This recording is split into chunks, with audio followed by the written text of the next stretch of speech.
brands, becoming a familiar sight in neighborhoods across Southern California. But many brands, as well as celebrities, even big box stores, are capitalizing on this unused retail space on a temporary basis with pop-up shops. Those ubiquitous Spirit Halloween stores are a good example. KTLA 5's David Lazarus reports.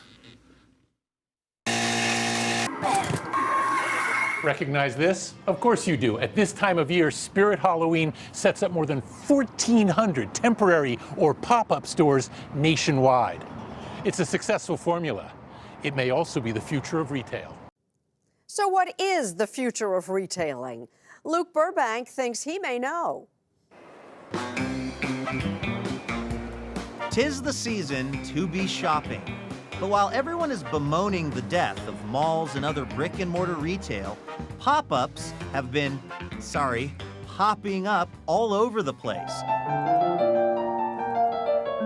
These temporary events, think of them as the hermit crabs of unused retail space, serve all kinds of purposes, from selling products overtly to selling things in a more subtle way.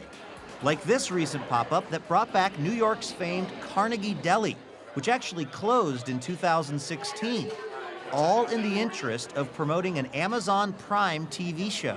This is a sandwich. Because they're fun, immersive, and oh so Instagrammable, but somebody still has to pay for them, pop-ups often straddle the line between art and commerce. And nobody straddles that line quite like 29 Rooms. When your back's against the wall, 'cause you feel you've lost it all. We think of 29 Rooms as our immersive world of culture and creativity where 29 different artists bring to life spaces and experiences. So it's everything from dance to art to music to film. It's the creation of Piera Gilardi, This year we created this space whose digital media company, Refinery 29, covers culture from the perspective of young women. 29 Rooms, which popped up in LA for just 4 days a week ago, featured various rooms curated by artists and celebrities like Nicole Richie and Kesha, and social justice organizations like the ACLU, and major brands like Pantene, Smirnoff, and morning after pill Plan B, which paid for these phone booths where visitors could hear pre-recorded stories of emergency contraception. All of my family lives in Iowa, so if I were to explain this to them, I would tell them that this is an interactive, live, like in the moment type exhibit where you can see, feel, touch, hear. It's just sensory overload. For these brands, paying to be here, at least temporarily, is a good way to reach potential customers in real life, which is difficult to do in this era of online shopping.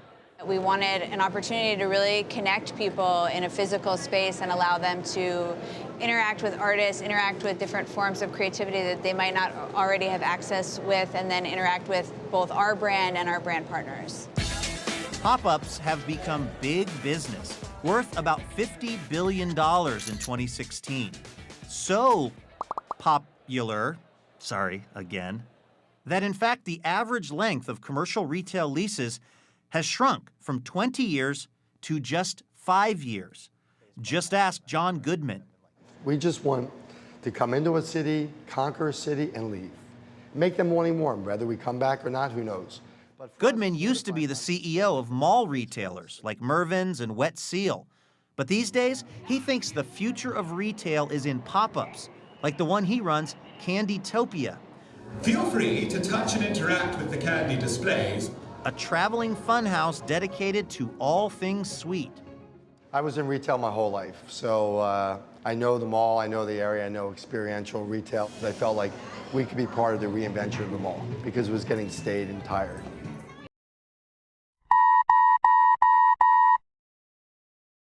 I was in retail my whole life, so I know the mall, I know the area, I know experiential retail. I felt like we could be part of the reinvention of the mall because it was getting staid and tired. Who took us on a tour of Candytopia San Francisco. I was obsessed with Willy Wonka. I was a latchkey kid, so spent a lot of time watching the movie over and over and over again. And eventually, I think the principles of the movie really spoke to me. And for a limited time, visitors can experience those principles themselves, all for the low, low price of $34 a ticket. There's the Celebrity Portrait Gallery, made of candy, next door to the room where candy confetti shoots out of, well, just see for yourself. And of course, don't forget the gift shop.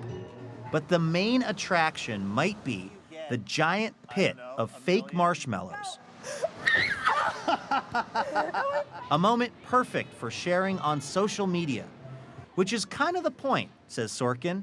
We've got all these incredible structures, or you want to take photos with the candy sculptures. It's really just a Instagrammer's dream, really.